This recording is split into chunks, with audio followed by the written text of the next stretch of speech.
Okay, greetings, brothers and sisters. This is Christmas Eve, Tuesday, December 24th, Christmas Eve.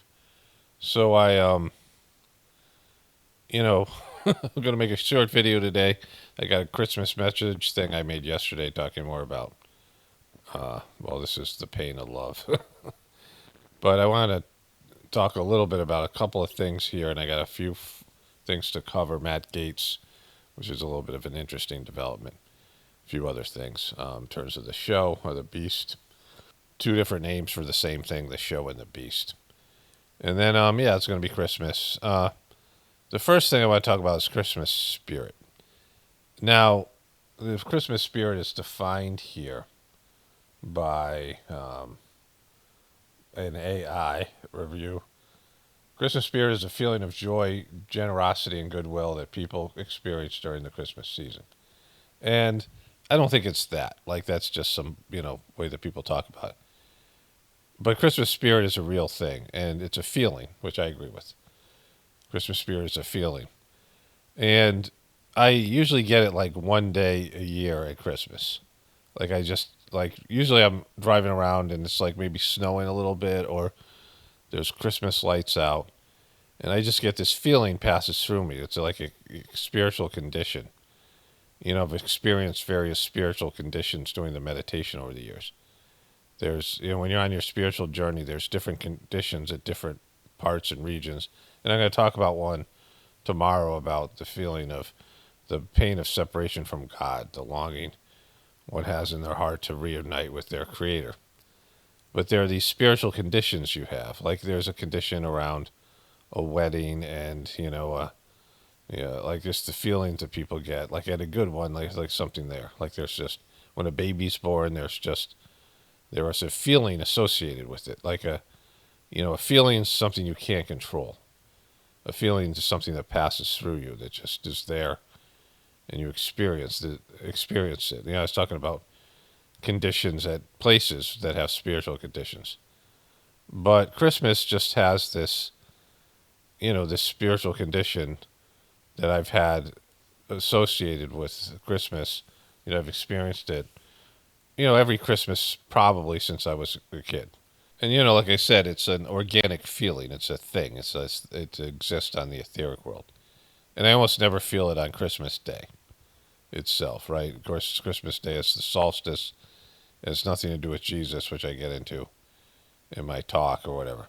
But in terms of, we're talking about here, the Christmas spirit. And I've had it a few times.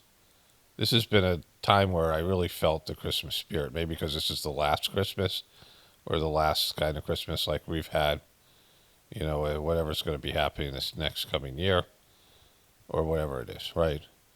Like Christmas may never be the same in terms of the materialism. Christmas is not really about Jesus' birth, certainly not anymore. It's a materialistic day. And last year, my wife and I were traveling, and we were like kind of done with Christmas. I'm not a holiday person. The holidays for me are for kids. The only one that I think is a good holiday is Thanksgiving because of the idea of gratitude. And, Christmas is, a materialistic event. But there's just something about it, the winter, the snow. We've had a little bit of snow this year, and it's been colder outside, and I've kind of enjoyed the cold. I like the winter in the beginning. Some of the days just sucks. It's like there was wind. But when I go out and walk with my wife, or I walk with my dogs, and my wife isn't here, and we've seen some bunny rabbits and stuff, and there's been a little bit of I've had this feeling, the Christmas spirit, and it's passed through me a number of days.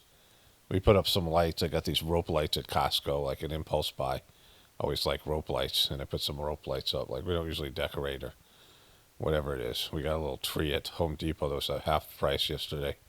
2 days ago that had a funny caricature of a Santa. Maybe I'll take a picture of that to put that here. The lights and the other thing.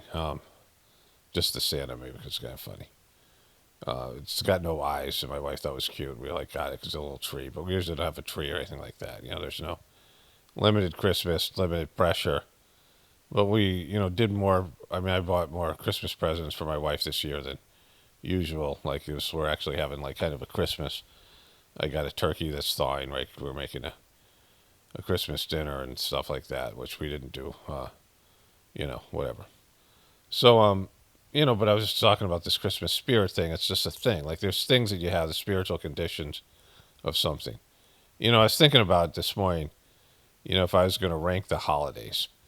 Now, 4th of July is near my birthday. I always like, summer is probably my favorite season. I like summer a lot. And I grew up loving Florida. It's like my favorite place to go. My parents would go there. My grandparents lived there. And so, like, it's perpetual summer there and just whatever. But I don't love the smell of fireworks, the gunpowder and all that. And, just that, whatever that is. So I don't even consider that like a holiday. I was thinking about Halloween, my least favorite holiday, and that was rough for me when I was married and my kids were small because my ex had a birthday on Halloween.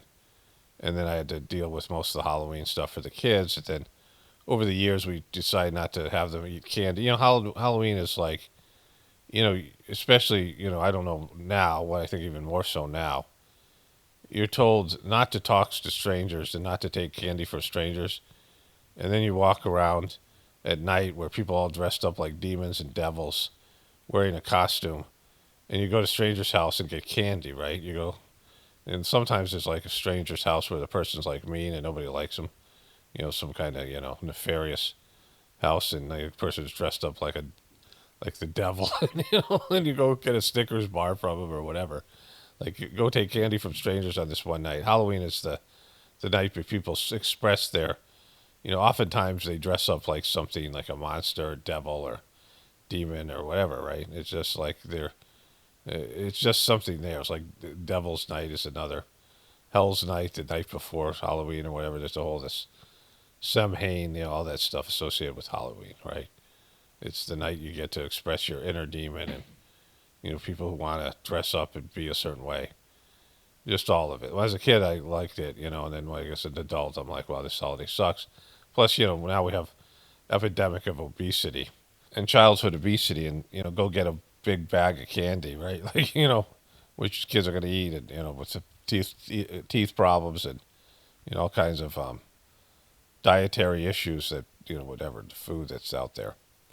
And so, there's Easter, I guess, the Easter egg hunt is fun, that part of it, but like it's just, again, almost not really much of a holiday. So, Christmas is the big one. And I can say I really felt it this year. Like, I felt the spirit. And again, it's not, Jesus' birth is something else and should be celebrated on its own merits. It'd be great if they could figure out the day. I talk about this in the other voiceover for tomorrow. And so the other thing I want to talk about is my wife and I started watching the Aaron Rodgers documentary, Enigma. We watched the end. We had been watching the Fly Me to the Moon show on Apple TV, which, and I'll get to that. So I want to talk about that. I didn't get done with the Aaron Rodgers. It was started off, but it was very interesting. It covered that time with the whole vax thing. And, my wife and I often fall asleep or watch the TV. She's been sleeping more lately, so I used to have a backup. Usually I have, like, there was some football on last night and a basketball game I wanted to watch, but, like, she fell asleep early. We started watching TV a little bit early. So I watched this 30 for 30 on Phi Slamma Jamma. And Phi Slamma Jamma was, kind of a gay name now, but back then it was, it's a sign of the time, right? So there was a group of basketball players at the University of Houston, and Akeem Olajuwon and Clyde Drexler became, these great iconic top 75 of all time basketball players, right? Akeem Olajuwon was arguably the greatest center, the most athletic center. He won a couple of NBA titles. Clyde Drexler was an all-time great player, but they were loaded. The whole team was loaded, and it was a time where I covered the North Carolina State Wolfpack that was a miracle team that beat them in the game in Albuquerque. And it was when I was really at the height of being a sort of basketball player and a fan, where I was just like coming into my own as a basketball player, as just a park player. I'm not a person that is does things legitimately. Like I wasn't, I had the talent and the ability to play at the college level, but that didn't materialize. And when I was into basketball the most, and so this was interesting. They did a 30 for 30 on the North Carolina State Wolfpack, and Phi Slama Jamma was like one of the greatest basketball teams of all time on a collegiate level that didn't win a title. And there was a lot of interesting aspects to it, this story. And they centered around this guy, Benny Anders, who was as good an athlete as Clyde Drexler. Like I thought was going to take Clyde Drexler's place, who was older than him, because he was, they were very similar players. And he, looked like he was the guy who played in the NBA. These guys were crazy good athletes, and they used to dunk all the time. And it was when, dunking was illegal for a while, when I was a little kid, back in the 60s. But when they, became a big thing, they made this like it's like what Steph Curry did for three-point shooting, they did for dunking. And, something like I was later, I was dunking at that time, right, in my basketball life. I'd go to the parks and play basketball, and I'd be dunking in games and stuff. And so it was like a thing. But this guy, Benny Anders, two of the guys left. The Clyde Drexler left the next year. And then Benny Anders quit the team for a while. Like I thought he would be like some kind of a star. And then he apparently, and I kind of remember this, he was playing a pickup game at the campus, and he pulled a gun on somebody, right? So he, and he had, which I didn't know, he was related to this all-time New York Knicks basketball player called Willis Reed. And this is going for somewhere for people aren't in, for basketball people. And somebody else, Orlando Woolridge, they all came out of this small town in Louisiana. They were his uncles, like he was related to these guys, and everyone expected him to be like an all-time NBA player, but he blew out his knee at Houston and then played overseas a little bit and disappeared for years, and nobody knew where he was, including his family. Like nobody had heard of him. And so two of the players from the team are going to search for this guy as they go through the narrative of the game, right? This, the team. And I remember watching these games. Like this is a time where I was a bigger basketball fan. And it was this iconic matchup between this Phi Slama Jamma Houston team and the Wolfpack of the North Carolina State Wolfpack, which was coached by that guy, Jim Valvano, who became an iconic figure and would die of cancer. Now they have the Jimmy V Cancer Foundation, which I've talked about. The whole thing's, you can't beat cancer and all that weird shit that came out with that, right? But this was like an iconic time. I've been going down memory lane. Things have been like, I've just, all these things have come up about things that you have association with, right? And I was rooting for both teams because I really liked the way that Houston Cougars played, right? The Phi Slama Jamma team played. But North Carolina State was this epic, underdog. And there was a game between Houston and Louisville. And Louisville, they were named some kind of the Doctors of Dunk. I mean, this is total 80s shit, right? It sounds kind of weird today, kind of like lame. Phi Slama Jamma and Doctors of Dunk. But that, it just kind of dates the period in the 80s. People were less cool back then. But they Louisville had crazy athletes, and they were winning at halftime. And the coach for Houston threw a towel at somebody on Louisville, and then the Houston Cougars just took off. And Benny Anders had like crazy dunk, and Clyde Drexler had crazy, like these really athletic plays. And Hakeem Olajuwon and this whole stuff. So they're telling the story about the team, right? And Jim Nance, who's a football announcer, and he does announcing for the Olympics and college basketball. He's one of the more famous announcers.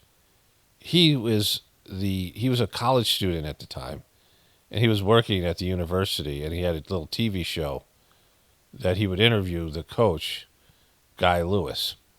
who was a product of the Houston system. He had played there and coached there, grew up in Houston, and then he was one of the first coaches to integrate black players into a racially tough area. And then he went on to create this high flying offense he was getting criticized for because they would run and play the way I like to play back when I was they played park ball, right? And the other interesting thing, so Jim Nance came out of that thing. Like, I didn't even know that. I had no idea about that. Is that Akeem Olajuwon, who was from Nigeria, and nobody had known him. Like, they heard of him. He's like, some coach was saying, we got this guy out here, 7 foot, and he's a crazy athlete. He was a soccer player, and he had other skills, so they translated it to playing basketball.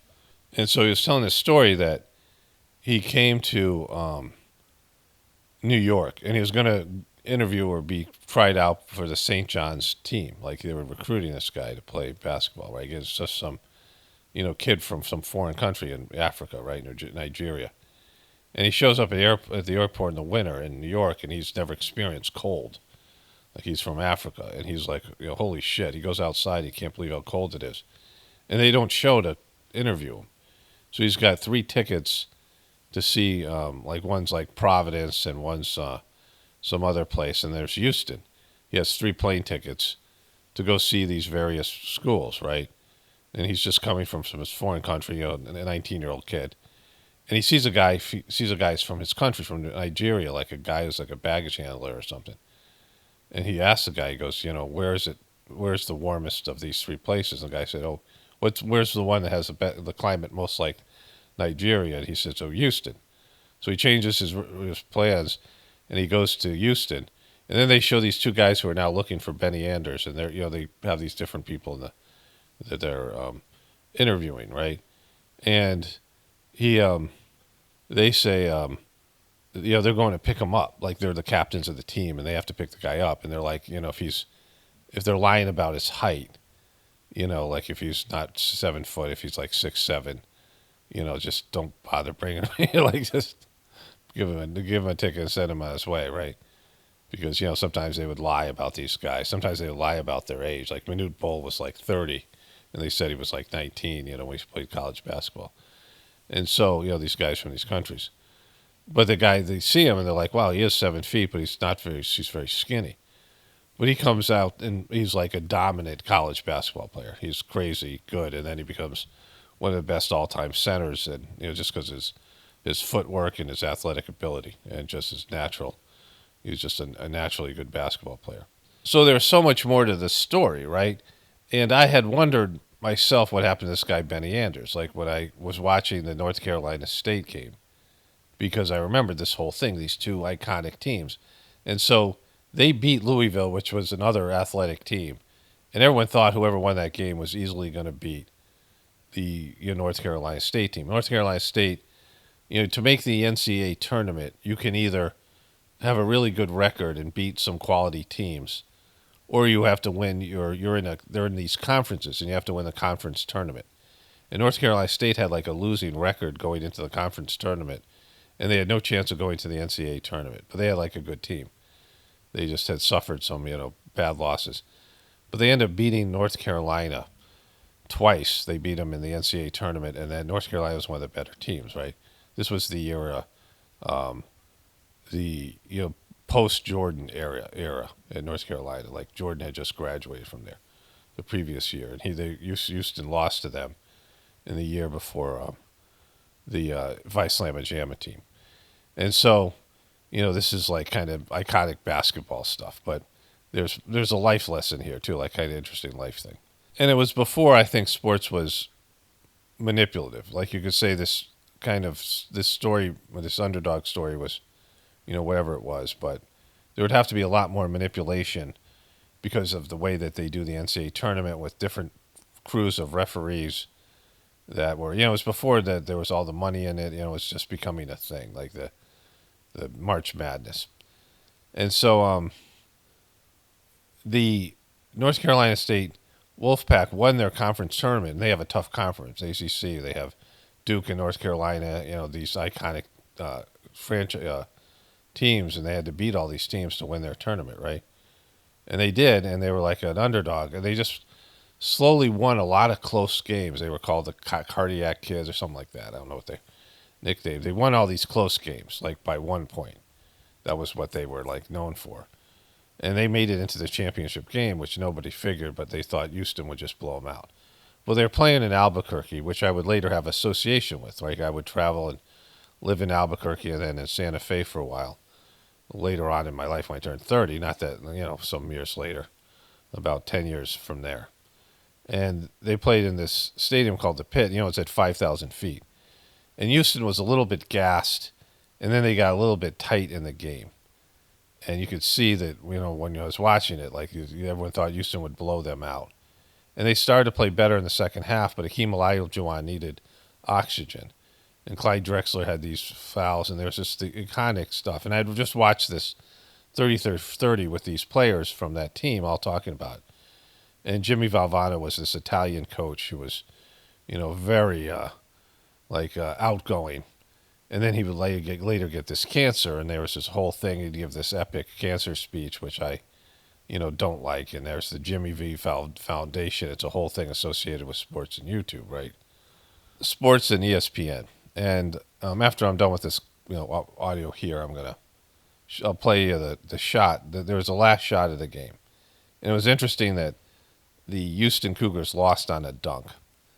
But what happened was they had this great shooter named Derek Wittenberg, and Benny Anders almost made a steal. And I'll show you this clip after I'm done here. And Benny Anders would have stolen the ball and then dribbled it down and dunked it, and they would have won the game. And they had set up this defense to get steals. They got a lot of steals and a lot of dunks off of steals, right? But he gets his hand on the ball, and he just isn't able to grab it. And this small, they were talking about this because somebody had asked him what he thought was going to happen at the play. He thought he goes, I thought I was going to get the ball, dunk it, and I'd be a hero. And they're talking how this guy's life would have changed, right? So they find him in like Flint, Michigan, right? Like some fucking shitty place like that.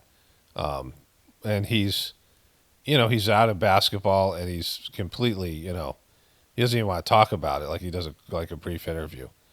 But he had such a disappointing career. Like he could have been an NBA star, and he ended up having this different life. Whereas the North Carolina State Wolfpack and Jimmy Valvano, they became this iconic underdog team, right? And it was a difference of this, one moment in the game, which I'll show you. Let me go show you that. And also they had a Phi Slama Jamma song. I'll show you that because that's kind of funny. Okay, so they don't have the Phi Slama Jamma song, but it shows you the bad 80s rap. You see the very short basketball shorts that were soon replaced by the Fab Five of Michigan, which was better for everybody. And so this is the last play of the game. And North Carolina State almost turned the ball over. Houston almost made like 2 steals or 3 steals during this last time where they're holding for the last shot, right? And here's it's a tie game. It's down to 7 seconds. You can see the time.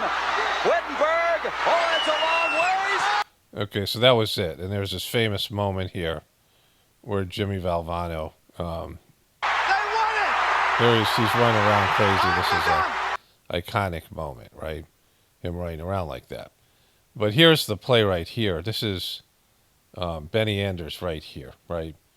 And he is going to make the steal. Like he's got the ball. He hits the ball here. And the ball, it doesn't go with him. It stops there.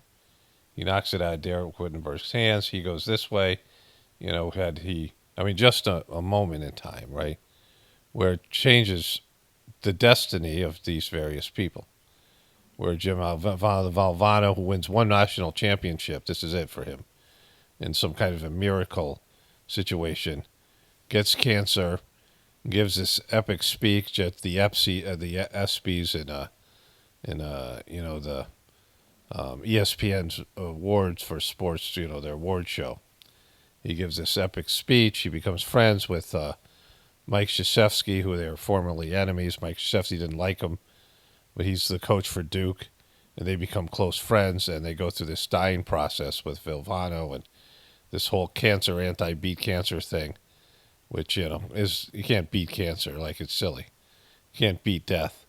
But this moment here, right, and Benny Anders disappears, and he doesn't have an NBA career, and he becomes an underachiever. This play, this moment. The other thing, they talked about how North Carolina, how Houston got cocky, like they thought they would already won the championship, and they didn't. They were playing this underdog team, and so there's so many iconic moments in both of these storylines, in this sort of David versus Goliath type of a thing. Anyway, so that's the Phi Slamma Jamma. Comes Benny Anders. Jones is on his tail. Oh! So the last thing I want to talk about here is Fly Me to the Moon, and we'll get to Matt Gaetz, and I'll wrap this thing up. I'll try to make this a shorter video. And so I had seen the trailer, and I mocked the trailer. You guys probably remember that. And it stars Channing Tatum and Scarlett Johansson. There's something just I've always felt a little bit manly about Scarlett Jo. But anyways, she plays a con artist, advertising executive from New York. She goes down to Florida, Cape Canaveral, and she's got to sell the moon landing. And they have Woody Harrelson, and Channing Tatum is the guy in charge of. He's the guy who, because of a heart issue, doesn't become an astronaut, but he runs the flight, where they launch the program, they launch the astronauts, right? And NASA is hemorrhaging money, and there's all these things. So, but the interesting thing about this is Woody Harrelson, who plays this sort of CIA, dark government, deep state kind of guy, tells her to create a fake moon landing. So that's what makes this interesting, because it's a bad romantic comedy with a lot of, NASA bullshit, right? But there was kind of some interesting storylines in there, because they're creating this fake moon landing, and she ends up being somebody who has a criminal past. She's a con woman, changed her name multiple times, and is lying all the time. And she saves the NASA program by her, marketing it, right? And she brings in actors to play astronauts, and then she merches up the moon landing, including, watches and the beverage Tang. And my wife and I were talking about it. This stuff, Tang, was a drink. And when I was a kid, I thought Tang was it was some kind of great healthy thing, because the astronauts were using it, right? But it says here it had different. It was like its number one ingredient was sugar, and contains water, acid, sodium citrate, sucrose, gum arabic, natural and artificial flavors, sucrose, aspartame, all these dyes, number 5, yellow number 5, and yellow number 6, sodium benzoate, potassium sorbate, and rosemary extracts, right? That was the original flavor. And when I tried it, Tang, I must have got my mom to buy it or something. My mom was a little bit health conscious.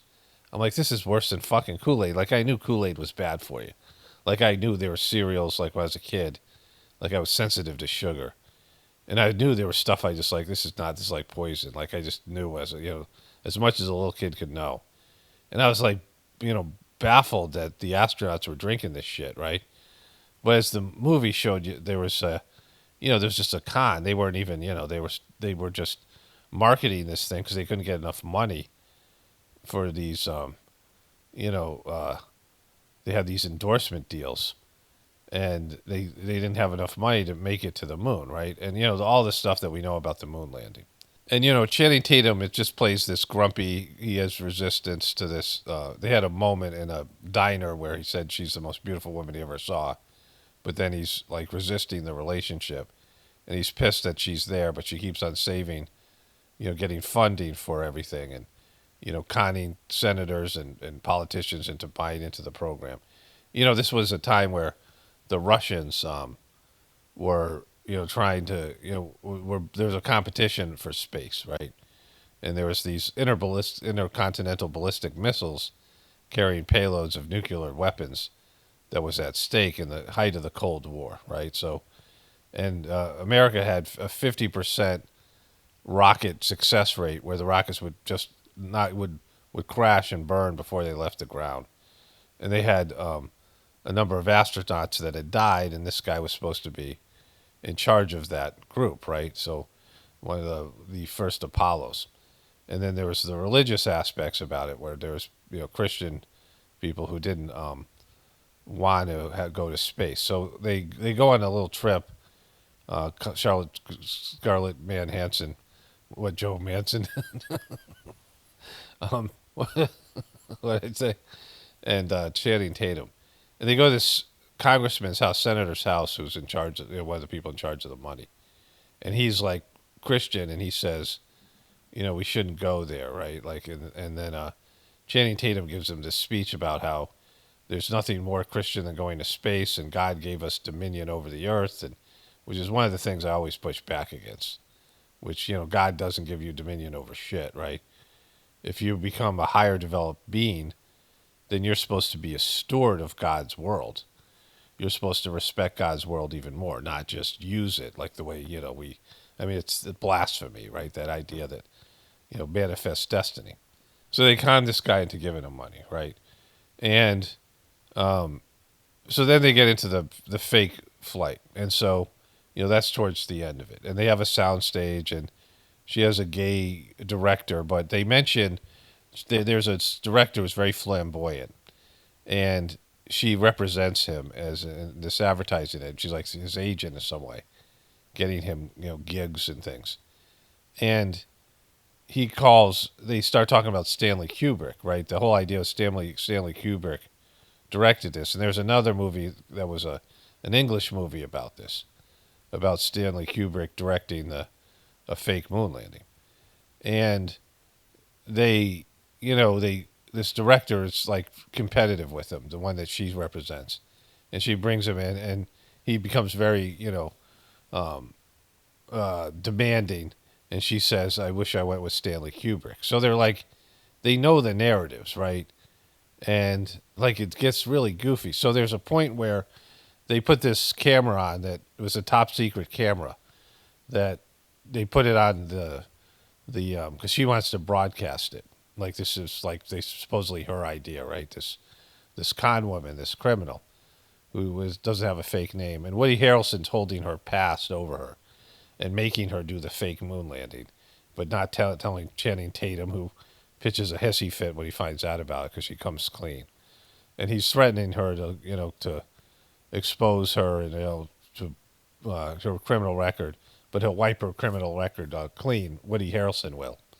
He plays this greasy, deep state kind of CIA guy, government guy, and then he says to her, "We're using the footage. We use the audio from the flight, but we'll disconnect the video with the camera from on the LEM they call it, the vehicle that lands on the moon, and we're going to use our footage, right?" And there's a black cat involved, like throughout the movie.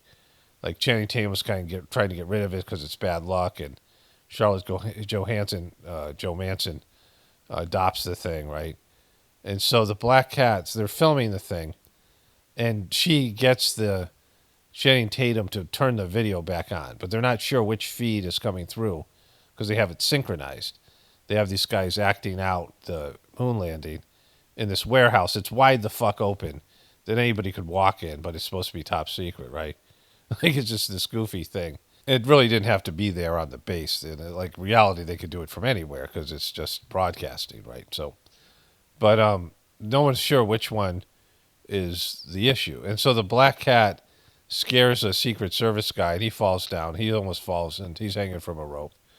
And then they chase the cat around, and the cat then shows up and is rubbing Neil Armstrong's leg like cats do, how the cats do. And they realize that they have the real footage. But the guy says to her, Woody Harrelson, the deep state guy, says to her, "We want to use our footage because this will change everything that we'll be able to fake things from here on in, right? So, this weird plot that they're trying to say that the government wanted to fake it, right? Like, but the real thing happened, and the people who were on the side of truth put out the organic one. That the truthers were the ones that pushed back against the government and were able to broadcast the true landing, despite the government wanting to use the fake one so they could control these media events in the future. They wanted to set a precedent that everything would be fake. And so, this bizarre twist where, like, they say we're on the side of truth because at the end of it, she's talking to Channing Tatum, Scarlett Johansson. And she's now a hero, even though she went against the government's wishes because the thing, the black cat would have wrecked would have sent all of these things. Like Channing Tatum says, I'll go to the press at one point when he's talking to Woody Harrelson about this, and Woody Harrelson has threatened him. He said, go ahead, go to the press. NASA will never get another dime when they realize that there was a fake moon landing that you guys were going to have to pull off, and no one will ever believe or trust anything that you do, right? Which is, kind of what's happening now for like lots of people. And so they're talking at the end of the movie, Scarlett Johansson and Channing Tatum, and she says he says, well, the Russians are saying we faked it, and it was on a sound stage, and she goes, well, people are some going to believe it's fake, some are going to believe it's real, but we know it's real because the truth is the truth and the lies are the lies. And I'm like, holy shit, right? And so, like, they've totally tried to reverse the whole trend here and make, like, the truthers to be on the side of showing the organic event.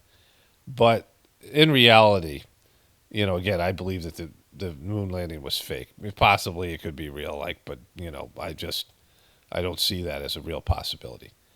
But when you are going to fake something, and I say this all the time here, if you are the government and you are the people who are what I call the controllers, who are controlling a system that should have collapsed years ago because it's a debt-based economic system, so they have to throw lie after lie and keep people engaged with the beastly system and go against their higher nature and push them towards materialism and deception, right? And to keep the system going, it has to just throw lie after lie at it. And, if you are running that kind of a game, that kind of a scam, you need to control everything. And I say this all the time. Any major news story, you have to control all of it. Like, if you can control, there's sometimes there's an organic event, and then they have to spin it. But that's way worse than controlling the event altogether. And so if they could have faked the moon landing, they would have done it. Like, they wouldn't even gone to the moon. Why even bother going to the moon? It costs too much money. There's the Van Allen radiation belt, all the things that we've talked about, the loss of the telemetry data, all the data surrounding the moon landing, the loss of the original tape and landing, like all that shit, all the bullshit, right? But you wouldn't need that if you could fake it. And so there was one more scene I forgot to say something about, and then I want to move on to the other stuff. And so he's blasting her for lying about everything, right? Like, she's lied and scammed and done all these things. If she didn't do them, they wouldn't have gotten the funding to put up to do the moon landing. So she's used her con man marketing skills. And she talked about how being a con woman, she grew up, her mother taught her how to be a con woman, and her mother went to jail for shooting somebody. And she's been running ever since, right? This whole, narrative they're putting out there. And she says that she can fix the whole thing with the moon landing, right? And he says, well, can we do it without lying? And she goes, no, not even a chance. So she's got to lie and deceive Woody Harrelson, and he's in the room while they're filming the fake moon landing, while they've reconnected the camera to show the real footage, right? And so there's a moment where they're going to abort the mission because he has to hand over. They're in charge of the launch, and then they hand over the flight to Houston.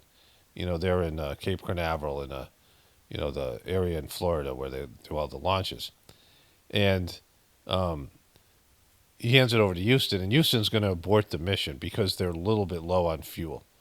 it's under what they figure they can do it, right? So these missions are supposed to be completely, when you're running science and numbers, you can't fuck around if these guys' lives are at stake, right? And he says to them, he comes in and says to Houston, you should do the landing. Don't worry about it. We ran simulations, and with that amount of fuel or whatever, and it still works. And so they go ahead with the landing anyway, right? And again, this is a fictional story, but like this is the way they went with it, right? And so his coworkers say, we didn't run any simulations. And he said, yeah, but I learned about lying from my friends. So he's going against science, right? And putting these guys' lives at risk. And there's a whole thing about him feeling guilty. And he goes to this memorial of this Apollo 1 or whatever the fuck it was that all the astronauts died. And he blames himself for that. And then he goes against science and he bullshits and lies, even though he's the person that's talking about, why didn't you stop lying to Scarlett Johansson? But he says her lying has rubbed off on him. It's like so fucking goofy, right? And so, fly me to the moon. All right, let's get to the other stuff here. Okay, so let's get to the Matt Gaetz thing here. Breaking right now, the House Ethics Committee has just released its report on Matt Gaetz. Let's get to Chad Pergram on Capitol Hill. Hey, Chad. Julie, good morning. It's a 37-page report, and the committee claims that there is, quote, substantial evidence that Gaetz violated House rules. The committee says Gaetz was involved in prostitution, statutory rape, and the use of illicit drugs. So the prostitution and the statutory rape apparently went together, where he paid for sex with a minor, which still doesn't really matter, right? But to keep in mind, this was a Republican committee.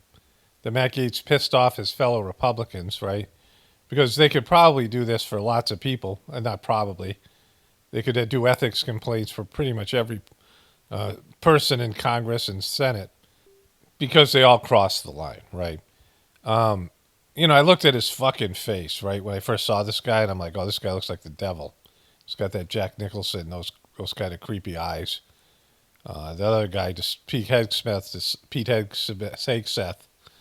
to a certain degree, has that as well, right? But he has that smug frat boy, obnoxious. And then I heard the guy talk, and I saw the beefs he was getting into and how he's provoking people on his own party. And, I knew he was a piece of shit. I initially knew it, and then I was convinced all along. So the problem here is this is kind of a Christmas present for all us people who have been saying this about Trump and Trumpers. This cements all the bad shit that Trump himself has been a part of. Trump has a, very abusive position, relationship with women, cheating on his wives, womanizing, and, this cavalier attitude of this frat boy kind of shit that Trump's into, right? The thing he said about grab him by the boop and all that shit. And so, everyone gets lumped together. Everybody lumps their group, the group they're in opposition with. The truth community, we lump everybody in as sheeple and shills and, whatever groups that we categorize people negatively. I saw something on MSNBC, I'm not going to show you it, but they were talking about how this was a MAGA low, because this guy's a MAGA guy, and Trump wanted this guy who was using drugs while in his job as a congressman, preaching holier than thou, these whole kind of things the Republicans do. And he was he was having sex with minors, a real Jeffrey Epstein piece of shit. He was with prostitutes, paying for sex, prostitution, that's human trafficking, and a number of other things, right? And so this is a Republican run investigation, and they leaked it, which fucks Trump, whatever reason they're doing that. But also, you can't blame this on the Democrats. It's not some made-up shit. It's not some deep state stuff, right? It's just right there. And when I refer to Trumpers as dopes, we all do stupid things. We do more stupid things when we're young, hopefully, and then as we get older, we start to wise up, right? Example, like something for me, we have an old farmhouse, and the previous owner redid a lot of it, and my wife redid like a bathroom. but one of the bathrooms is still in its original form, right? And somebody tried to paint over a tub that was eroding, and the tub is, it's rough. It's falling apart. Paint is chipping off of it. It's gross, right? And the bathroom floor is wooden, and they put the toilet up on a platform, like a piece of plywood, which is a horrible idea. It's like, 3/4 of an inch above maybe an inch above the rest of the floor. So that's a nightmare because there might be some leakage in the seat of the toilet where the toilet connects to the drain pipe. So it's just been a nightmare. And I try to use polyurethane so that there would be, at least waterproofing on the floor. And I use Load-O or some sort of, more natural version of polyurethane. And it cracked and there was issues. And I went back and forth and I was always trying to do it, and I work next to the bathroom. It's like a master bathroom. And, I finally just thought I'm just going to put some cement down, which has been the best, which has worked. And, eventually we're going to get the bathroom redone. So it's just a quick fix, a thin layer of cement to keep it waterproofed around there, just like whatever, I'm capable of doing. And, I saw the cement worked great, but it was very rough in terms of cleaning around that area. It's just like it needs to be smoothed out. So I know that you could polish cement, and I have a grinder wheel for, something, one of these tools. And there's a wheel you can get to polish cement. And I got it, and, I was aware when I was researching it that cement powder is toxic, the powder that comes off of it. And my wife was concerned about that. And then we went to the hardware store, and the guy warned me about that as well, which I was aware of, and I had a mask. And so I went and I started to grind it, and the whole bathroom got, like, I couldn't see. Like, it was bad. And it got everywhere. The guy in the bedroom, I had to wash all the bed, the comforter and the sheets. I had to it was a nightmare. Like, it didn't really work. Like, it was, I just did a little bit, and it was just a complete mess and not something that can be done indoors. And it was just me being stupid. I've wised up to the extent that I let it go. And I'm just going to try to put another thin layer and use a trowel and make it as smooth as possible and just live with it until we can get the whole bathroom redone at some point, right? Or we sell the house or whatever it is. But I'm saying that we all do stupid things, right? And sometimes we just, we get a sense we're down the wrong path, but we lock into something and we just don't want to admit, the information that's coming back to us. And we have to make our mistakes and experience it so we can, learn from our mistakes, and then we might wise up or we might not, right? The people who vote for Trump, you guys have been warned, and Trump has shown you who he is the entire time he ran for president, both times. His last term as president, especially at the end, the way he got worked, or he was, he just played his part on COVID, closing down the economy, Operation Warp Speed. He called himself the father of the vax. He had that nightmare election stuff that he did, January 6th, and then 3 years of whining about how the system was rigged against him, and then everything that he's done since. He's shown you that he's a piece of shit, his fake assassination attempt. And as a truther, you should know better. At some point, you should know better. Like, it's been fucking 8 years, right? Like, so when I say dope, yeah, we're all dopes. We all make mistakes, but Jesus Christ, right? And this Matt Gaetz thing is just another nail in Trump's coffin because it's the kind of person you guys hate, Trumpers and QBs, right? This is a Jeffrey Epstein. And Trump appointed this clown, a guy who uses illegal drugs, has sex with minors, statutory rapist, and they didn't. Why not put criminal charges against him, right? I mean, this is an ethics committee, but why isn't Florida pressing charges, against what he did to these, these young women, using drugs, statutory rape, and prostitution? All of those are crimes, and he was going to be attorney general. Trump nominated this guy for attorney general, a criminal, a guy who's engaged in all these criminal behaviors, has huge ethics problems, was investigated for ethics, and Trump said he was going to vet people better. Trump said that the problem with his first term in his Joe Rogan interview was that he didn't know what he was doing. He didn't have people, like he didn't have Trump people in the Senate. He didn't have allies. So he had to go with old school, the establishment politicians. And he said that when you try to nominate somebody for a post who is, just an outsider coming in, they've never been vetted. But these guys have all been vetted. And this guy had these ethics complaints against him and all of it. And he's just an asshole, right? And then Pete Hegsmith, his mom, wrote a letter saying he womanized women and she was ashamed of him, his Christian mom. And he was an alcoholic drinking at his job, right? I mean, he's just, what? He's found Jesus now? Sure, maybe that's true. But could Jeffrey Epstein say, I found Jesus and you forgive him? Again, it's not for you to forgive or me to forgive, but, when somebody comes out and they say they found Jesus, if it's a Democrat, right? If Joe Biden said he found Jesus and he apologized, or Hunter Biden, would you accept that? No, of course you wouldn't.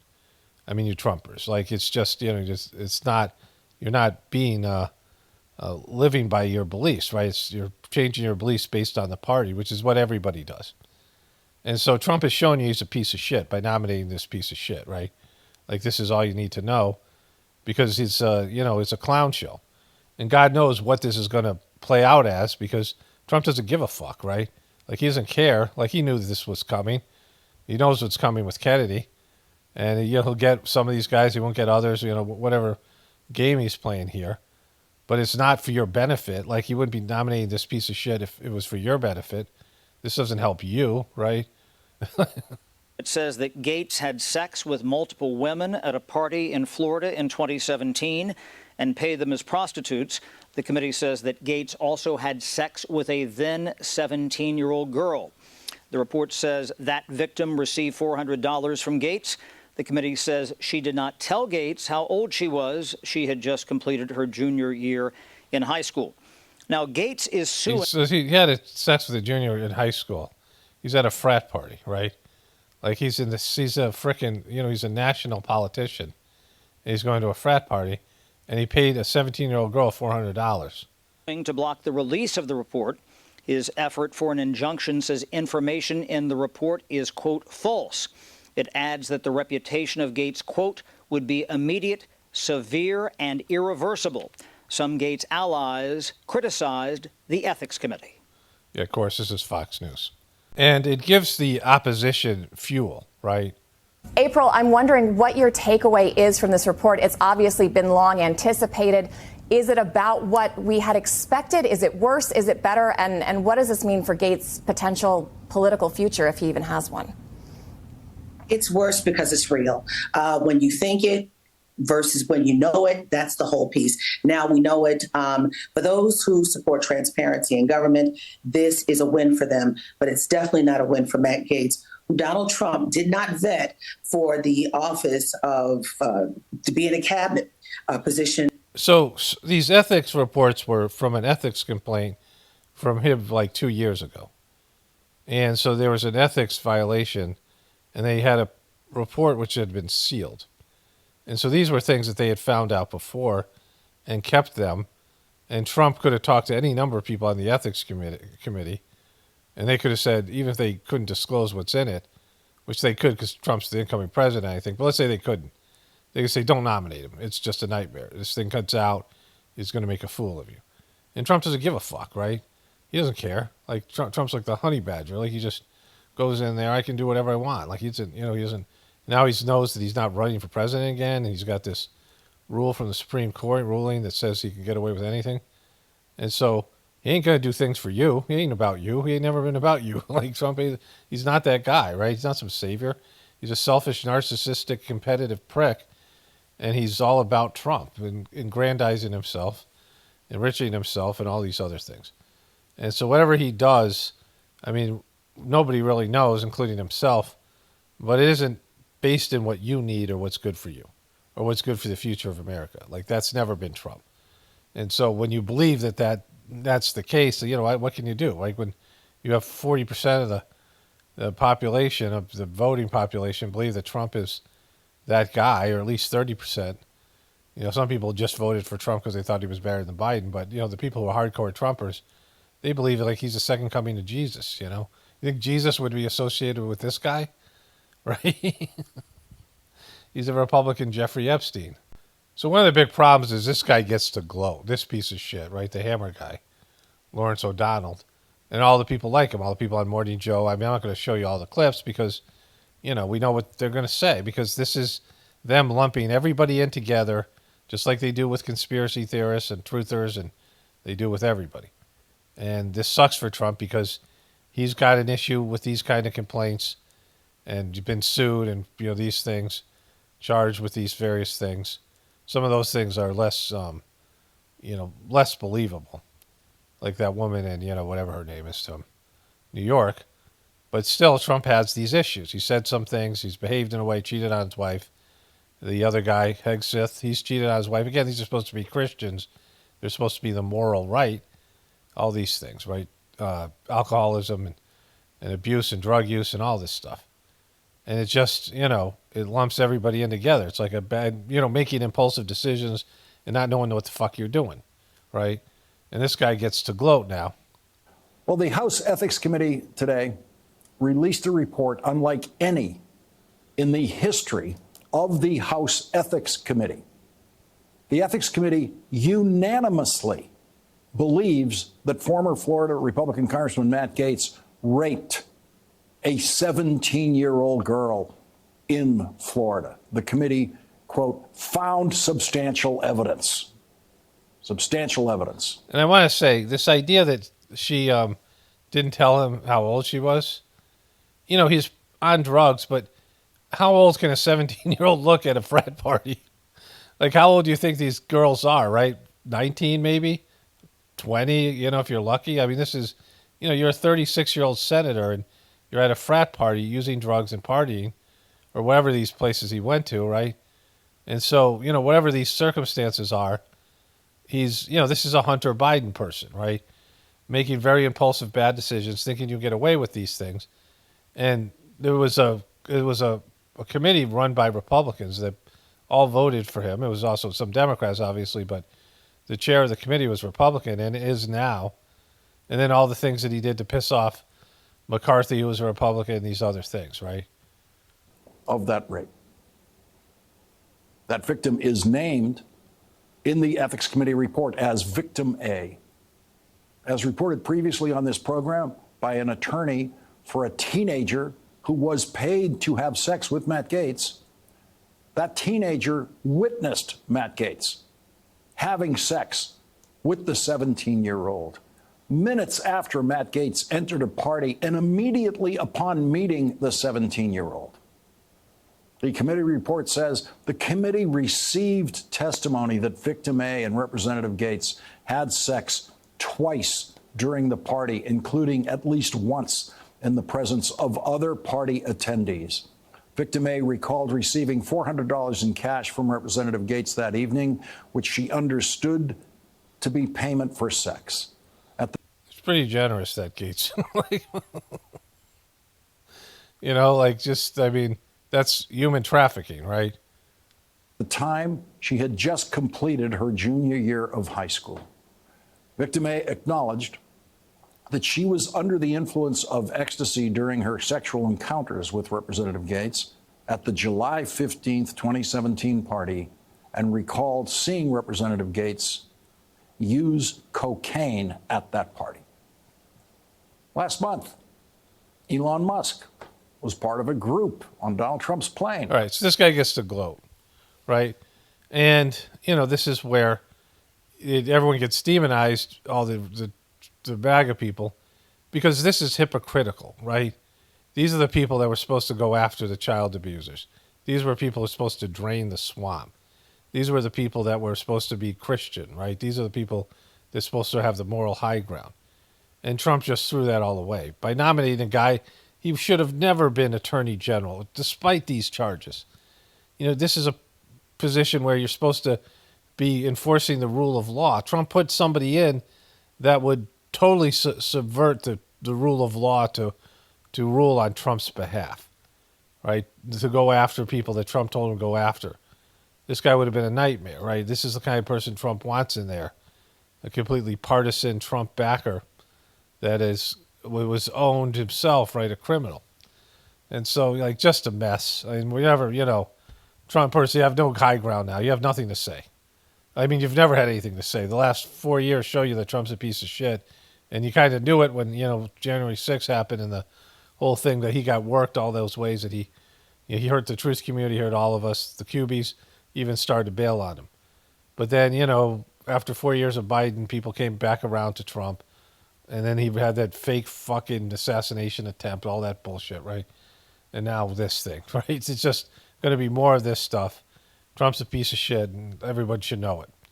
And whatever he does or doesn't do, it isn't for your benefit. Okay, so this attention whore, Tim Walz, is cooking something. Remember, he said he did white guy tacos, and he said he didn't know how to use seasoning, and then it turned out he won a taco contest at work or a nacho contest or something. And he had spicy, like he said he didn't know how to use chili powder, just stupid stuff. He's trying to run for president in the future. He's got that crazy wife. But then there's this little, they had these figurines and it's got a name that I can't say. This is that Africana, whatever they call it, kind of, old African-American black, these types of things that they have. And it looks pretty racist. The guy's eating a watermelon, right? I mean, it's totally racist. I mean, it's a caricature. He's got this on his freaking counter.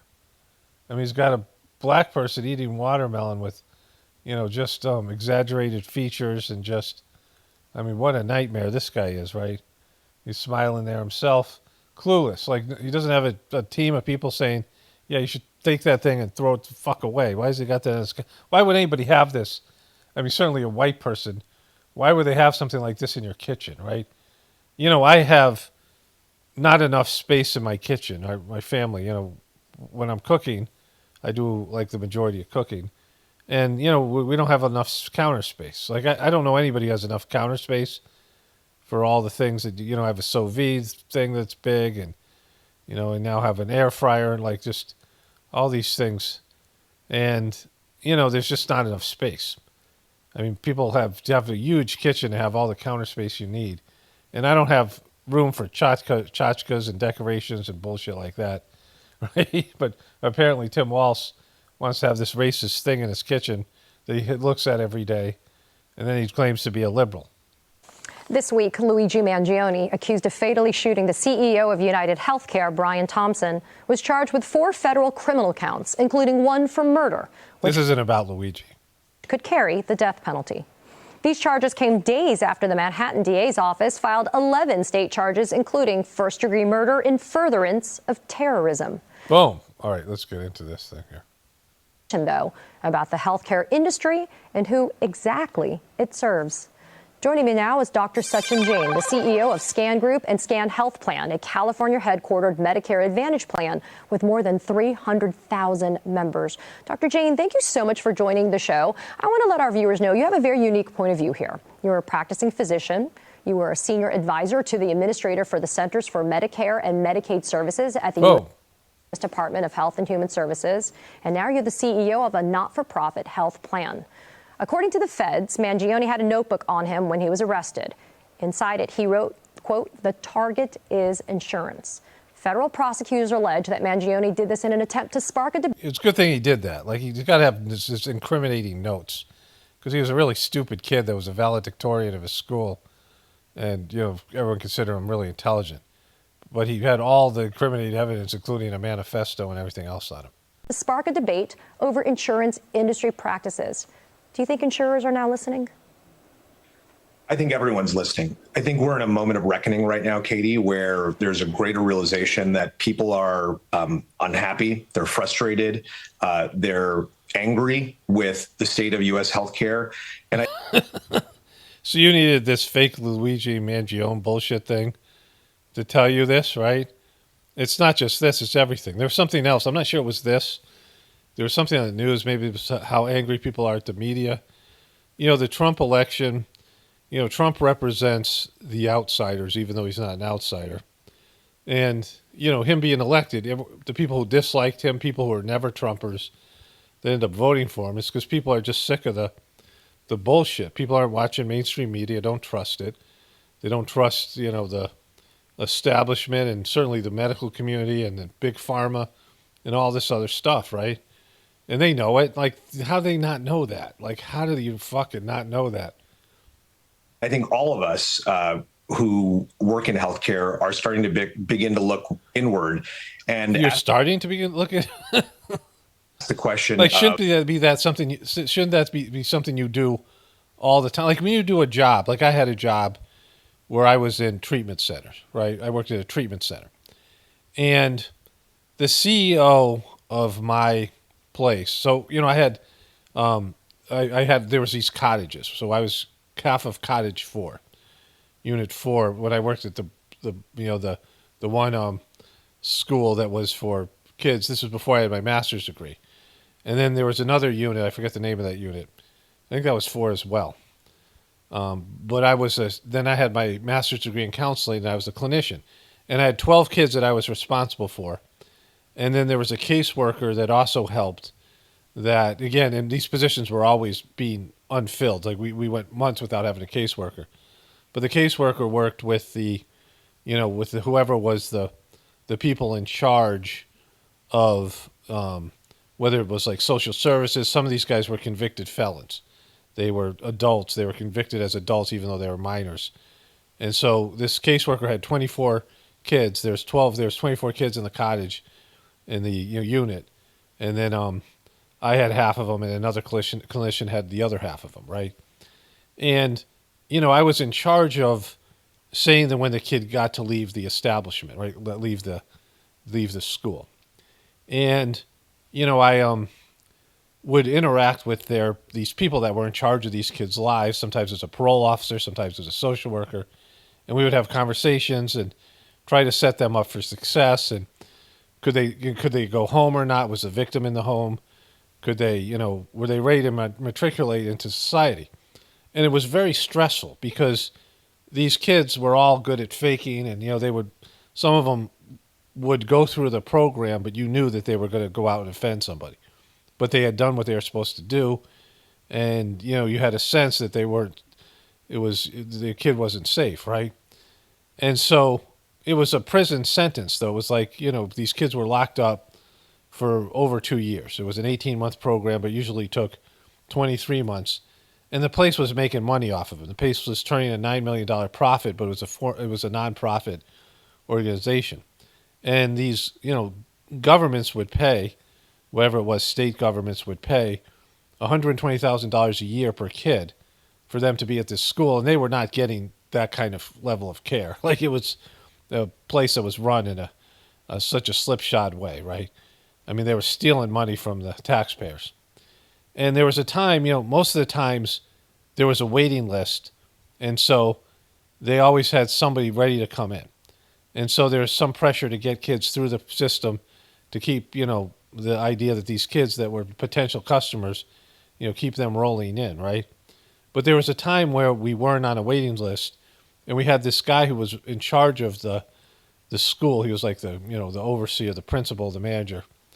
This school had it had residential, and it had a counseling program. So he was charged, it was more than a school, right? And this guy was Russian, 6'5" with a beard, and he had some kind of degree in psychology, but it wasn't like cool psychology. It was like the kind of psychology they used to, manipulate people or mind control shit or whatever. The guy was like an asshole, and he wrote like a email to us in the counseling program saying that there's no waiting list, so don't let any kid go until we have someone to fill his bed. And so they wanted me to violate this person's constitutional rights, after they had graduated the program, and find some excuse and lie about it and keep the kid from leaving, right? Number of times they wanted me to lie, and I just didn't want to do it, right? Especially for something like this fucked up place that was a nightmare to work for, dysfunctional place. I mean, it makes it even, I didn't believe in the place, and they want me to, commit frickin', what could be career suicide by telling lies and doing things that were, against my ethics and my belief system. And so, I would struggle with that. I struggle with the whole thing, right? Because, you would worry about all these things, worry about releasing a kid and the kid going and hurting somebody else, offending somebody else, or these kids who passed through the program and they were being prejudiced against because, people in the school had a grudge against this one kid and didn't want to sign off on him leaving because there was a personal thing. I mean, it's all this bullshit I had to navigate. My boss was having migraines so bad she was on morphine. She was in charge of the counseling department. And the place was a mess, right? And if you don't work in healthcare and have these moments, like those nurses that came out and doctors that came out against these ventilators and things would happen with COVID. You see shit in your industry, whatever it is, that you don't feel is ethical, right? And you have to go through your own process. I worked at a restaurant with this guy. I've talked about this guy before. He was this foreign guy he was from Sweden, but I think he was Hungarian. And one time his wife, who was kind of chubby and, kind of looked like a brute, walked by. I liked her. She worked in the restaurant. She was fine. But, she walked by us and he goes, "I used to date beautiful women. Now I have hard worker." Right? I think his wife heard him. He was like that kind of guy. And he had 2 vegetarian dishes.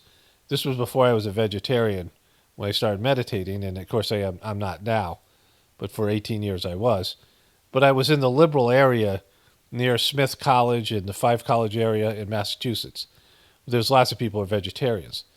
And one of the vegetarian dishes was made with beef stock, the essence of beef. And people would ask me which of the 2 vegetarian dishes are better, and I would say to them, the one without beef stock.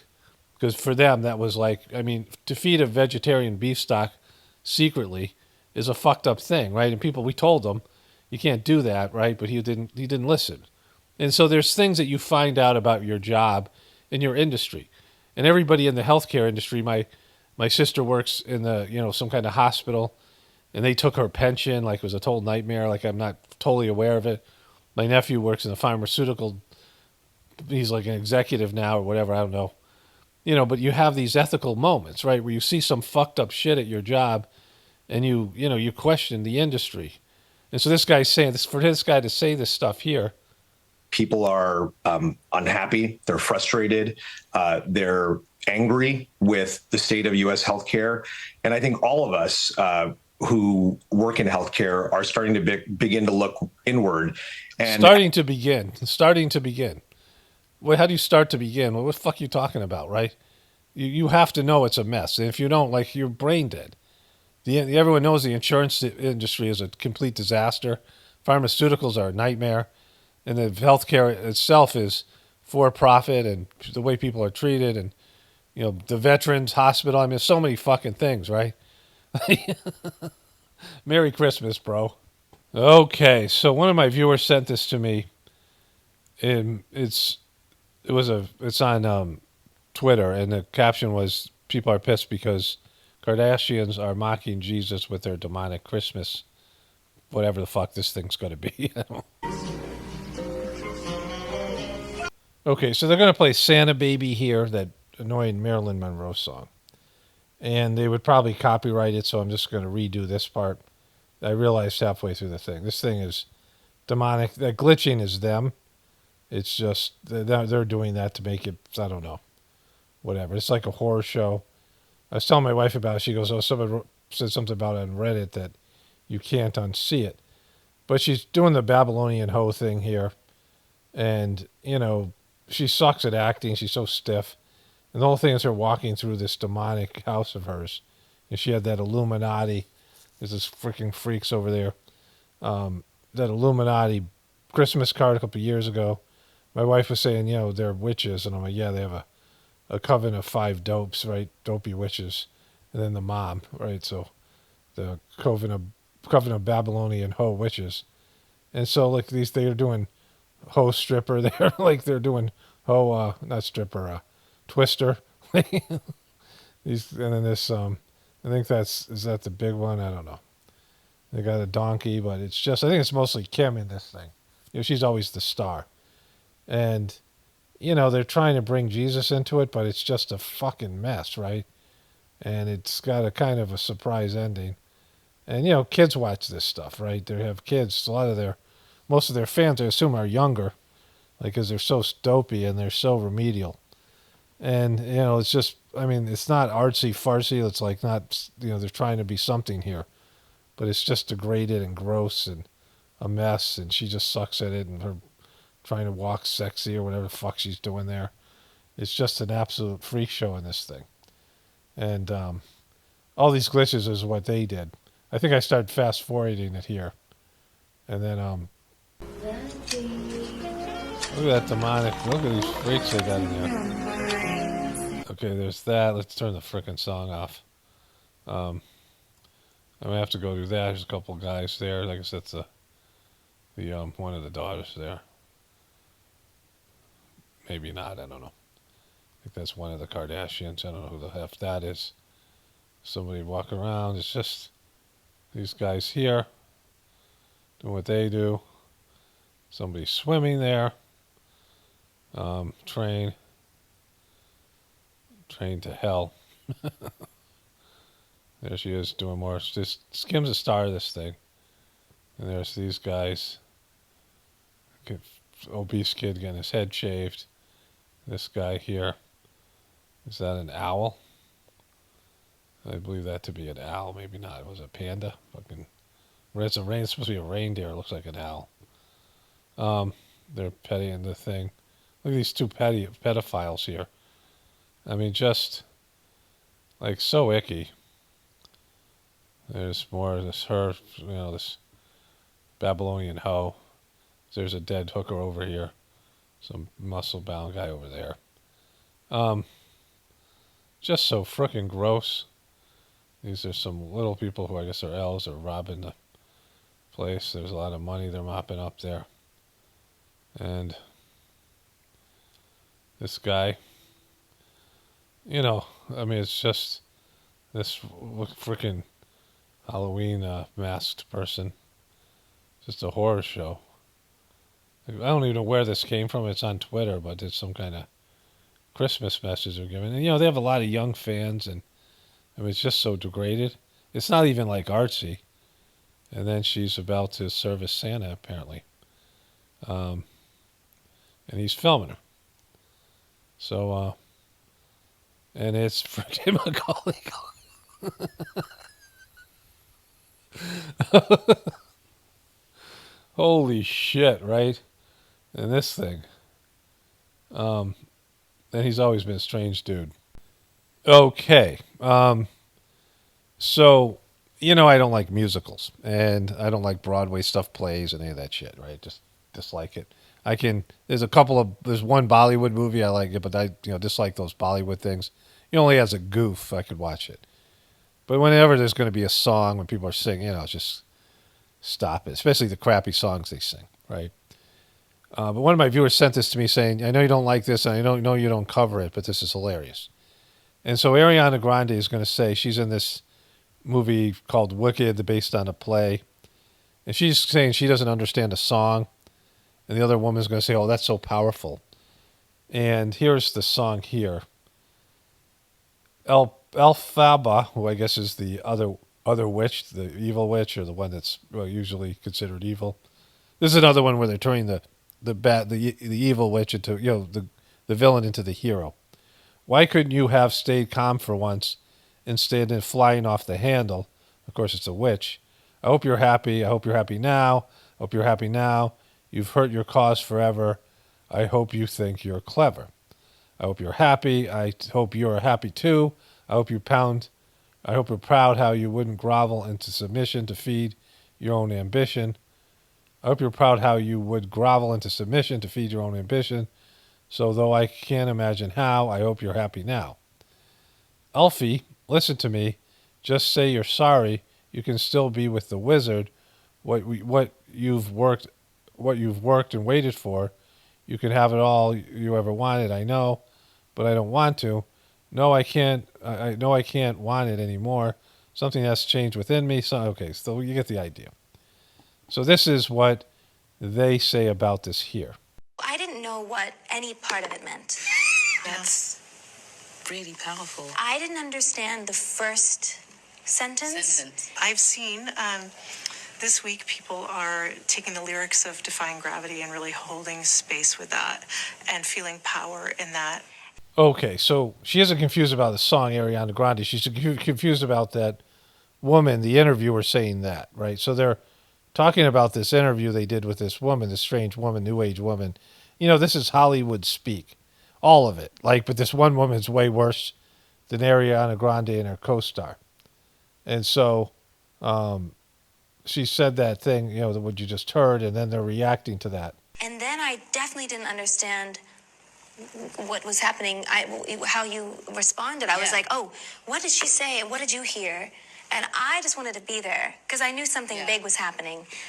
And I didn't know how to be there. I didn't know that was happening.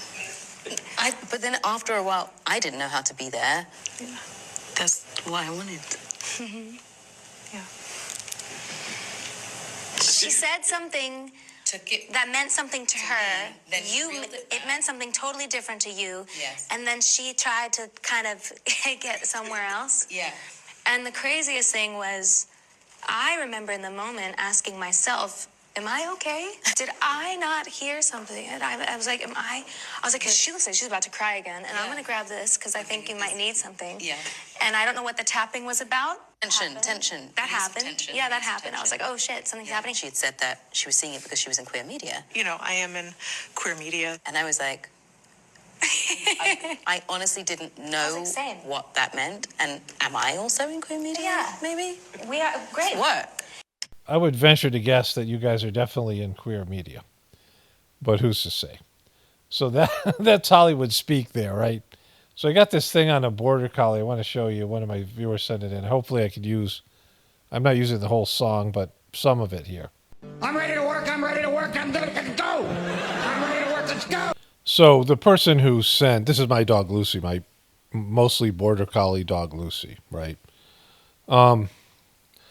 So I'm just going to tell the story of Lucy. And, you know, this person must have known that I had said in a previous video, you know, I had a mostly border collie. You know, Lucy was a mutt, but you can see she looks most like, she was big for a border collie, longer legs. But she was, you know, definitely a border collie. And I had said, you know, border collies are always looking at you like, put me in, coach, put me in, coach, put me in, coach, right? I mean, they just really want to work. And I have videos, you know, videos that are privatized now of Lucy herding a broody mom and her chicks, you know, just watching them.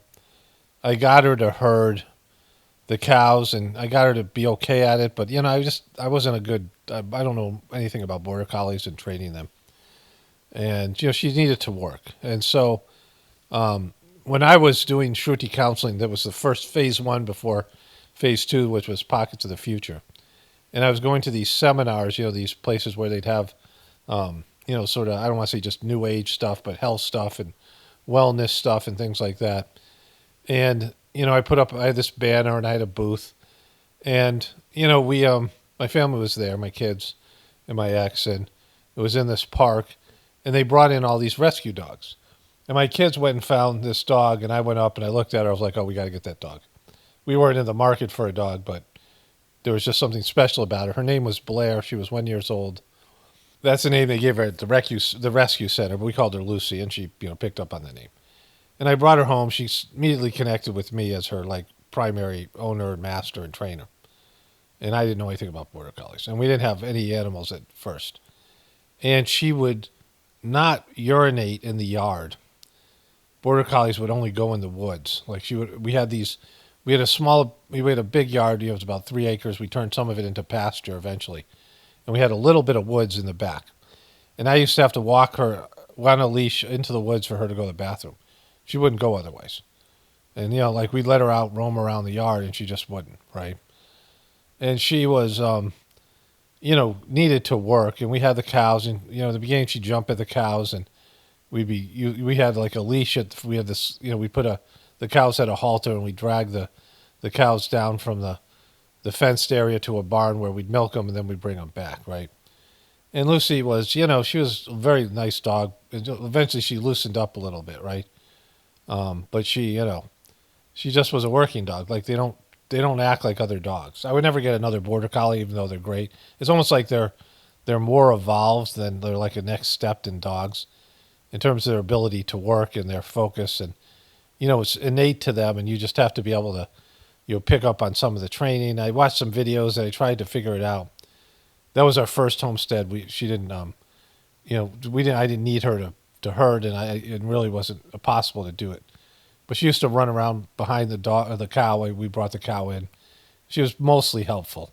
Sometimes she wasn't, but it really wasn't her fault. And then we moved into a more rural place that was an actual farm, and we used to rent our neighbor's pasture. So it was another 3 acres. It wasn't big enough for our cows, and our neighbor had a pasture that he hated. He had horses, and he'd cut hay, and then it would grow out in the fall, and there was stuff in there for to eat for some cows, but he didn't have any. He didn't graze his horses, so he rented the pasture to me in October. Especially if he didn't hay, and the cows would go there all winter, and then we had to bring them back to milk. And it was, the gate between my pasture and his pasture was quite a ways away. It was in the middle of the, like a 300-foot long. It was 50 feet away from the entranceway into the pasture. And so it was a long way to bring the cows, and he had like 4 or 5 acres. And so the cows could be all the way at the other side. And, they usually respond when you called them, but not always. And so I kind of trained Lucy, and it worked for a while. It worked for a few months. So once in a while it backfired. She chased them the wrong way. But for the most part, she would bring them back and up until the pasture. And I was happy because I knew that I needed to get her to work. I taught her how to catch a Frisbee. I was trying to teach her things so she would feel, they need purpose. Like working dogs need purpose. Like people get Huskies and then go live in Florida. Like you got a dog that's meant to pull a sled, and it's Siberian Husky or something like that, and they're not meant for hot weather, and they sit in some condo. You got these working dogs that are meant to run, and, you got to pick the right dog for your situation, right? And so if you get a working dog, or, our dogs are great. I don't like little dogs, but I love Papillons. It's probably my favorite breed. Buddy's sleeping on my bed right now as I do this. But my wife and I sometimes walk as much as 10 miles a day, sometimes, 3 or 4 miles at a stretch. And the dogs, if they're able to let them loose, depending on where we are, they'll run twice as much of that or 3 times as much. We go to the beach. I throw golf balls, and I throw Tulsi a golf ball and Buddy a super ball, and they run and get it and bring it back. I mean, they're running all over the place. But then they go home and chill. They're not hyper. So they're good athletes, and, they're just great dogs. But Lucy was, a working dog, also tons of energy, and needed to be worked and needed, more than I was able to give her, And so eventually we stopped renting our neighbor's pasture, and the training fell off, and I was in such a difficult situation with my family and the marriage and all of it. I just didn't have time for Lucy like I would like. But she used to look at me all the time like, put me in, coach, put me to work, and just looking at me, waiting for me to say something, like hanging on my every gesture and every word, waiting for me to give her a command. And I just kind of felt bad about it. And one time I looked at her and I thought, she's a much better devotee, religious person, or like I was her master. I was her Lord and master, right? And like she deserved a better one. Like I felt she deserved somebody who knew more about border collies. I mean, it could be worse. Like she could be in some apartment or something. At least she was given some level of freedom. She could walk around. She was on a farm at least. Well, there's a time where my kids brought home there was a kind of a stray beagle, and it was fat. It was kind of, would roll on its belly and pee on itself a little bit. It was kind of scared, and it was obviously beaten. And it was hanging out at our house, and, I wasn't psyched about it. And my kids had a friend. He was kind of a, not great kid. And, he looked like, a young kid, probably 9 or 10. My kids were young, maybe a little bit younger than that. My kids were probably 6 or 7. I don't know what this kid was, but he was a little bit older than them. And he was claiming it was his dog, which I was grateful for because I didn't want it there. But the dog was coming and going. And then one day it just jumped up. It was like a lazy, kind of scared dog. And it went as fast as I could, faster than I would have predicted this dog could run. And it charged at the chickens. One of our chickens was going to kill it. And Lucy came at out of nowhere, like a streak of lightning, and slammed it, like hit it with her chest, and sent the thing like spinning. I mean, she was like, I could tell she just had all this potential in her, right? And so I looked at her and I was saying that she, she was a better devotional. Like I wish I was as good a disciple for God, or the spiritual master, or whatever, in the practice that I do, as she was for me, right? And so, like there was this workbook and like a children's book my ex and I wrote, and there was a workbook to go with it. And I was taking all the letters, it was for young kids and doing activities, and it had like things like, animals and things that were associated with the letter. And the letter D, it was dogs, and of course there's devotion and discipline, and dogs are God spelled backwards, and dogs are the epitome of devotion, and the loyalty and the love that they have, and the enthusiasm, and all these things. Well, wonderful creatures. Dogs are wonderful. In the Mahabharata, the 5 Pandavas, the 5 heroes, the eldest son is named Yudhishthira, and he's the king. And as when they're dying, they all go walking to this mountain to heaven, the equivalent to heaven in the Mahabharata. And all of his brothers fall off, all of his family. They're not able to, make it to the mountain. But he has a dog that's with him. And the dog turns into Dharma, the god of duty. And at the end, when he finally makes it to heaven. So, there's this, we all know how great dogs are. Most of us do. There were a time my family and I, we had a neighbor on the other side, and there was a cool stream, and we could walk, on the side of our property that was fenced. And our neighbors didn't have any animals. They had, some pasture they weren't using. And we walk along our fence line and down to the stream. And one time we brought Lucy outside, and she was in the barn. And the barn had a window where I'd throw the hay out, and there were some troughs and stuff for the cows. And Lucy was in the barn on a leash. I wanted her to be outside, but I couldn't bring her with us to the walking. She so desperately wanted to be with us. She jumped out of the window and was hanging by her neck. And, I had to go running back and grab her. I thought she was going to choke to death, right? But she just, like she just couldn't be contained in that way. And this happened again. So as we, our house was like, it was a murder house, and it was like, there was people, it was kind of like haunted. There's a farm where the previous owner had either killed herself or was murdered. There's a whole story behind it, this farmhouse. And there was so much drama, and our family just fell apart there. And some of it had to do with the house, but it was, the house wasn't, only partially to blame. And we ended up selling the farm, and, we kind of cleaned it out. I mean, energetically or whatever, it was better. But, we were staying at this one of our friends' house, and we were about to go camping for an extended camping trip. And the person had a small cabin up in North Carolina, and we paid, whatever bills or whatever it was. Like it was, like we kind of sort of rented it, but it was cheap. And there was a nice deck there that overlooked. It was on top of a mountain. And Lucy was outside, and she was on the deck, and she was chained up. And my ex went for a walk down the street, and Lucy saw her and jumped off the deck, and she was hanging there again. And my ex had to come running back, because she was overweight, and like there was just a whole thing. And I was like, we're planning to go to India, and I'm like, we got to find a better home for her. And it really made me sad, because Lucy was great, but I just felt like we needed to find something better. We put an ad in Craigslist. We found this guy who was a principal at school. He had a 9-acre farm, and he was looking for a border collie, and like it was a kind of a dream.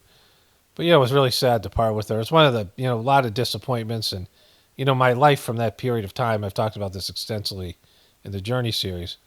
Is pretty much gone. Like I have some information and skills that I got from that part of my life, but like everything that was there, my family. I don't have any contact at all with my ex. Thank God, right? And my kids. My daughter committed suicide, and I don't talk to 2 of my kids. I mean, we haven't seen each other in some years now. And the farm itself, and then all the stuff to do with Saj Marg and the dodgy debacle and the trips to India, like that part of my life is just like all gone. And there's a lot of disappointment, a lot of failure, a lot of learning experience, spiritual cleaning, or whatever it is. The Lucy thing always kind of bugs me a little bit, because Like, she was a great dog, but I just didn't have enough energy and ability to be the kind of owner that she deserved or whatever it was. In the situation, because like she needed those dogs are specifically working dogs, and they have to work. You have to put them to work, or they just, I mean, she did okay. Like, she was happy enough, but I wish it could have been more. Anyways, only spirituality will save this world. It's Parvado, definitely pointing for the apocalypse and the ascension. Everyone have a blessed day and be grateful.